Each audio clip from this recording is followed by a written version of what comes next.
150.000. Cabang bayi.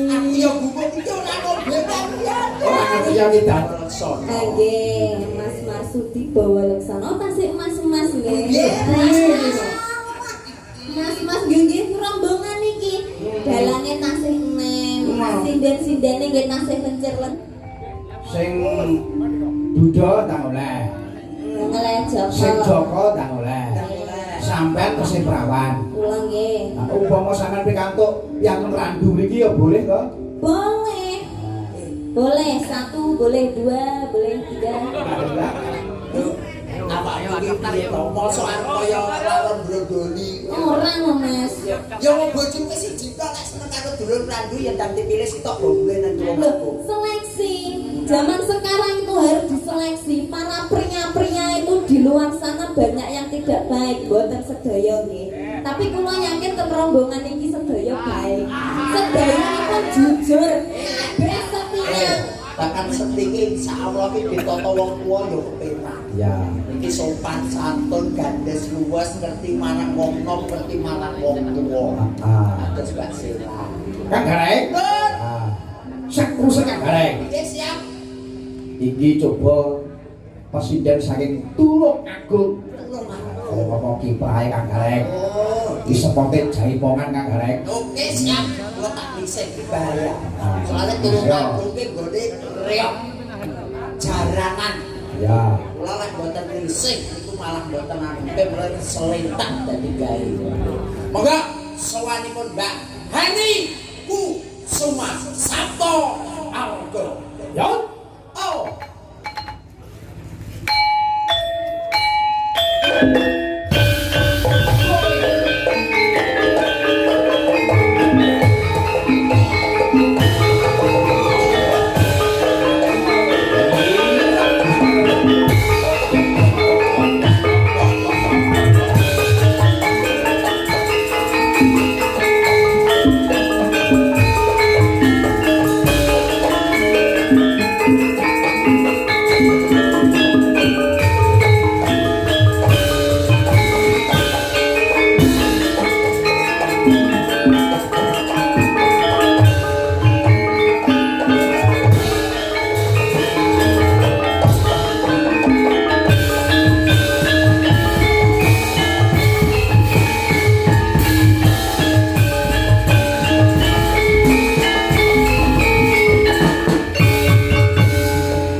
Mbak Hani Kang Gareng. Mbak Hani Kusuma.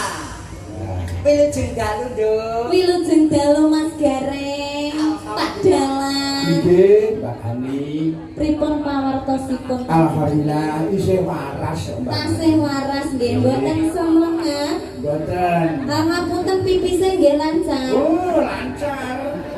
Mboten Lancar, Bu. ngapunten maksudnya ngene lho Mas Gareng. Dalang niku kan satu malam duduk. Heeh. Duduk ki biasane ki nek gak anyang-anyangan ki ya sembelit. Heeh. Mulane yo tak rutakne pipise lancar napa mboten. Ya jelas lancar. Wong jenenge paribasane Pak Dalang ki mertapa ndedonga muga-muga kajane iso tekan. Mula direwangi ora mangan, direwangi ora ngombe, direwangi ora ngombe. Lho. Lah ngono kuwi nek misale kepepet banget ngoten pripun Pak Dalang? Ya ditulis lang, Nduk. Nek kepepet iki di anu lho senayani. Disemayani saged. Oh, kena. Lah umpami nek disemayani saged umpami dititipne ngoten nggih saged. Belum. Oh, iki kadang nutur jangan kita tutur sirahe. Nggih, pani-pani bahaya. Napa? Lah cara dititipne ning bendahara ora masalah. Upamane dititipne nek kowe iki terus dadine kaya apa? Loh, ya aku ora mau ngomong nek dititipne. Malah ngono. Ya kudune ora gelem to. Kok iso malah ngomong-ngomong. Bener kadung ora ngerti. Kan panuto aku lho. Sing ngapus-hapusane penak iki najan ngapus-hapusane angel pasamu kok ya. Ngono kuwi ta. Berarti ora kena dititipi ya. Ora kena. Umpama iki dititipi terus. Karena aku piye kudune, Mas? Alah, wis ndak nang mburi kono pisan ora wayangan ora masalah. Sampeyan sing dalang. Ya, nggih Mbak Hani. Dalam. Menika sowan tenggene Rama Jumani. Romo Jumani kalian Ibu Kati. Betul. Kagungan kersa napa menika Mas Gareng? Mangayu Bagyo ingkang putrinipun temu wahyune Jojo katentreman menika temu wahyu sepisan kanggo saklawase. Nggih, Mbak Mbak sinten? Mbak Evita dan Mas Dava. dan Mas Dava. Nggih, mugi-mugi dados temanten ingkang sakinah mawaddah warahmah. Amin. Langgeng anggenipun bebrayan. Amin. Boten wonten ingkang misahaken awit wonten donya tekan-tekaning belahan. Amin. Mugi-mugi enggal pikantuk momongan ingkang soleh lan soleha. Amin. Mugi-mugi enggal rezeki ingkang kathah barokah. Amin. Kagem Ibu Kati kalian Bapak Jumani. Amin. Matur sembah nuwun sampun nimbali sabtuwarga sekeluarga. Dalang Ki Marsudi bawa leksana sak rombenge. Amin. Duk. Iki Sabtu Arga iki sing anyar, mergo iki lutane ya urung diklothok. 150.000. Jabang bayi. Ya buku iki ora ngombe kalian. Ora ngerti ya dadakan to rek. Dalam kondang Ponorogo mosok blangkon 150.000. Lah mbok sumpah. Mas pintu 5 lho kuwi malah isin aku. Mas, Pati 150.000 iki lho. Mas, proses sinden-sinden iki lho 500 700 sak yuto. Blangkone dan Ponorogo 150. Nyanyake. Kowe pengen ngerti. Napa? Jame rego 15 juta ngerti ya. Jame. Jame Mas Marsudi rego 15 juta. Kiki 15.000 aku tau duwe ngene iki kecemplung banyu modern. 15.000 kuwi lek biyen iki 15 juta gone Mas Marsudi. 15 yuto saiki. 15 juta. Motor bit ya, Mas. Iki enak kegunaane gitu. Apa? Malam Jumat lebokne nang jero wetengku iso ngorek dhewe. Amin. Nyenyek kowe iki rek. Iki masmu selawe lho rek. Ya. Tumbas ning pasar malam. Nggih, Mas Marsudi bawa laksana. Nggih, Mas Marsudi bawa laksana tasik Mas nggih. Nggih. Mas nggih rombongan iki. Dalange tasih enem. Sinden-sindene nggih tasih lencir-lencir. Nyogo-nyogone jek enem. Aku ya barakan yoga-yoga kuwi ya, Mbak. Oh nggih to. Niku saukuran iki. Ya rapi-rapi ra barakanku. Anu nyogo-nyogo. Roi ora kuwi. Ini kan anu to biasanya ben malam suran iku ritual. Ritual. Jadi kaya sing nyuwun sewu sing usianya di atas 50. Kuwi iki komplei dekem Mas ya. Kungkum. Nah, hukum Kungkum sampai sewengi. Sewengi malam surna kuwi. Sesuk-esuk Mas. apa nduk? Ngelungsung. Aku lak Malih nom. Malih enom. ya aku Saya Napa? Lek aku tak kungkum ya awet nom. Jenengan kesuwen kungkume. Kungkume nak damel banyu asin to jenengan. Oh, malah dadi ndok asin. kuwi juga kaset. Napa? Kuwi dadi sosis bakar. Nyenyek kowe iki rek. Oh ya, Mbak Hani ku seneng. Hiburan iki. Apike kaya ngene terus sosis bakar. Oh, rupane kaya sosis Nggih, bakar. kantor ugi kan sugeng dalu sugeng midhangetaken kagem sedaya sederek Bapak Ibu sekalian, Mas Adik, Mak De, Mbok De, warga masyarakat Randu. Ngrandu, Kecamatan Kauman, Sumarata. Oh Sumoroto. Kauman Sumarata Ponorogo. Ponorogo, mugi-mugi panjenengan sedaya tansah pinaringan sehat. Amin. Mugi-mugi panjenengan sedaya tansah pinaringan bagas lan kewarasan. Amin. Mugi-mugi panjenengan sedaya tansah pinaringan wilujeng rahayu. Amin. Sing utange akeh ndang lunas. Amin. Sing urung oleh jodoh ndang oleh jodoh. Sing rondo-rondo ndang oleh joko. Sing duda-duda ndang oleh perawan ping-ping. Amin. Sing Mbak Ani, Dalem sing Duda tang oleh. oleh joko. Sing Joko tang oleh. Sampeyan tesih prawan. Kula nggih. Nah, upama sampeyan pikantuk yang ngrandu mriki ya boleh to? Boleh. Boleh 1, boleh 2, boleh 3. Apa iki piye to? Mosok arep kaya lawan brodoli. Ora lho Mas. Ya wong bojoku siji tok nek seneng karo dulur randu ya ndang dipilih sitok gomble nang wong Loh, aku. seleksi. Zaman sekarang itu harus diseleksi. Para pria-pria itu di luar sana banyak yang tidak baik, boten sedaya nggih. Tapi kula yakin ten rombongan iki sedaya baik. Sedaya itu jujur, setia. Kowe ketok rombongane sing krasa kene Mbak. Atus Mas Benggol niki aku kebiasaane lak tukang kendang iki kan pacare oke ganti. Gamane sinden ngene iki mulai mengko Mas Benggol ya langsung apa tenggriane pamit wangsul. Ora kok dadak mumpar matur. Real to. Berani Dalam tukang son tukang son. kabut batine kok ngene. Wong iki nyemoni aku.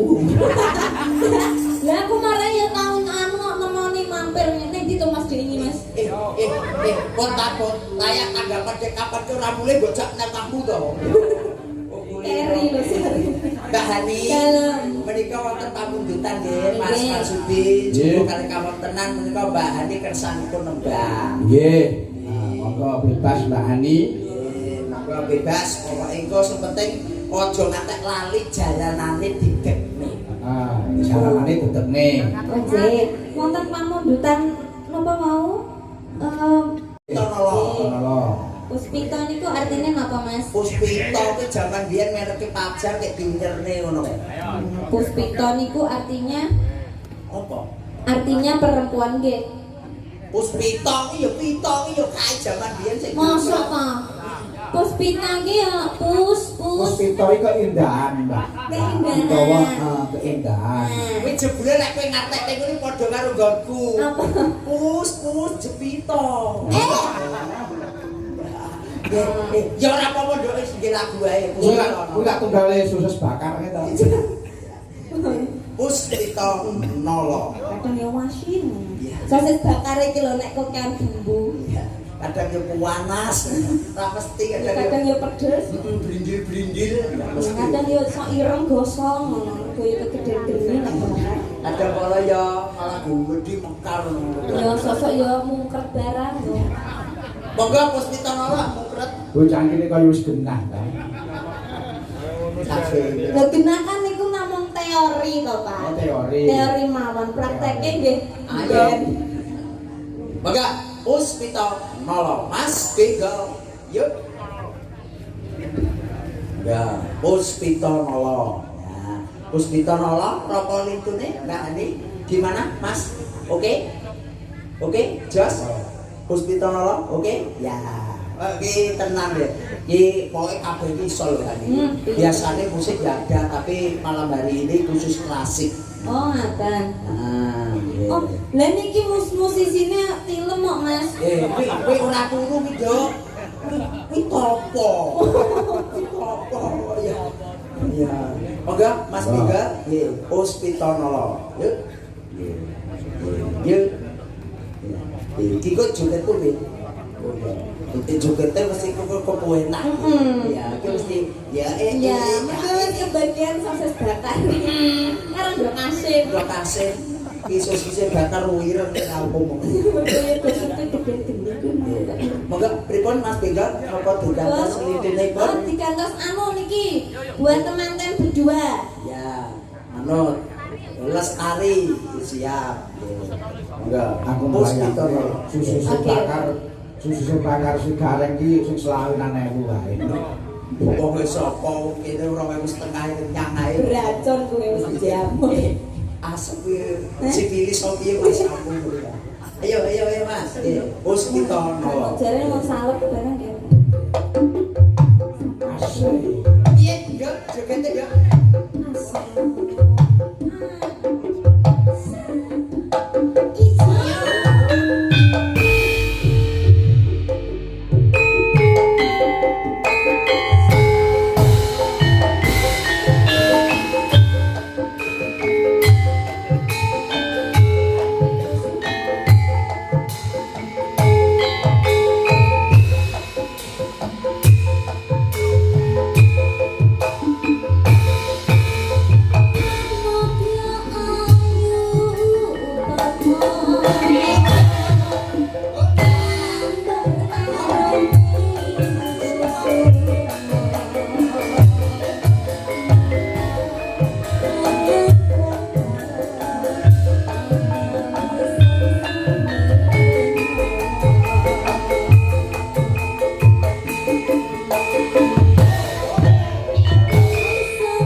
Gareng. Nggih, dan luar biasa. Menunjukkan bahwa Bolane.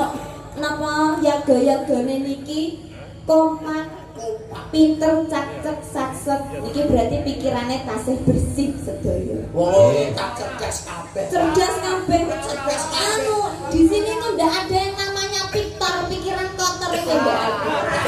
Enek sing rada suwe kuwi mau mergo kokean ngeslok. Lah, kalau kuwi sampun nggih Pak Dalang nggih Mas Gareng. Nggih, sembah nuwun Mbak Ani, langgar rumiyin menika.